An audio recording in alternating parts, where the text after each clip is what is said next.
আসসালামাইকুম। আপনাকে এখন দেখাবো এই গাড়ি কমপ্লিট করেছে, ড্রাইভার চালা আছে, গাড়ি বন্ধ করছেন ইনশাল্লাহ। আপনার কথা কিন্তু বহুত হাজার হাজার মানুষ দেখবে। জি ভাই। আপনি বলেন আপনার গাড়ি আগে কিরম ছিল? ভাই আগে গাড়ি আমার যেই জায়গায় আমি হালকা একটু ঢাল পেয়েছে গাড়ি আর চলে না, গাড়ি আমার মনে হয় ব্যাকে চলে যাচ্ছে, পিছে টানছিল গাড়ি। তেল তেল তো লিটারে 2 কিলো 2.5 কিলোর বেশি চলতোই না। 2-2.5 কিলো মানে 3 কিলো 2.5 কিলো এরকমই জি। হয় এই গাড়িগুলো আইসার পরও। আচ্ছা, আর আর হইলো আপনার গাড়ির। ওয়ালাইকুম সালাম। এই দেখেন আরেক ভাই মনে হয় চলে আসে, যে সালাম দিচ্ছে।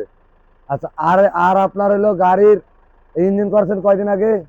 ইঞ্জিন করেছি বেশি দিন না, 20 দিন, 20 দিন আগে, 1 মাস আগে। 20 দিন আগে ইঞ্জিন করছে। তারপরে ওনার যা তাই রোগ ছিল, ইনশাল্লাহ আমার কাছে আইসে, আমি করে দিছি। এখন গাড়ি কি ঠিক আছে? গাড়ি এখন মনে করেন যে ভাসতেছে, খালি পাতলা হয়ে গেছে। পাতলা হয়ে আর গেছে। গাড়ির তেল ইনশাল্লাহ ভালো পাবেন।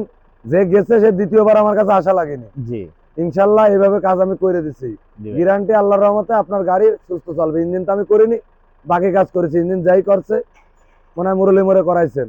ওই ফারুক ভাই না, করেছে। নাম করার দরকার নেই, কিটা করছে, আমার নামের দরকার নেই, মুরলি মোড়ে করাইছেন। আচ্ছা, গাড়ি এই দেখেন, এটা ইনশাল্লাহ ইঞ্জিন কালকে উঠবে। এই একটা স্টার্টে আছে, এই যে স্টার্টে পানি খাচ্ছে ইনশাল্লাহ। ওই আর একটা বান্দা চলতেছে, দেখেছেন? লাইটের আলোতে বোঝা যাচ্ছে না। এই দেখেন ইনশাল্লাহ, এই যে এটা হাফ হয়ে গেছে। রোজার মাস, আল্লাহর রহমতের মাস, ইনশাল্লাহ কমপ্লিট হয়ে গেছে। এই দেখেন রানা ফাঁকিবাজ, আজকে খাওয়াইনি রানার এই গাড়ির মহাজন। এই জন্য রানা রাত্রে তো কাজ করি না। আর ওই যে আরেকটা, ওই যে অমিত ধুলাই করতেছে ইঞ্জিনের মাল রাত্রেবেলা, এটা আরেকটা। ইঞ্জিন এখন 3 খান আছে, আর 2 খান এখনো খুলতে হবে। কালকে আরো 2 খান আসবে ইনশাল্লাহ। ওই যে খোলার জন্য বলে ভাই আইছে, ঠিক আছে, ওই যে ভাই কষ্ট আমি খোলার জন্য নিয়ে আইছি। ইনশাল্লাহ ভাই করে দেবো ইনশাল্লাহ।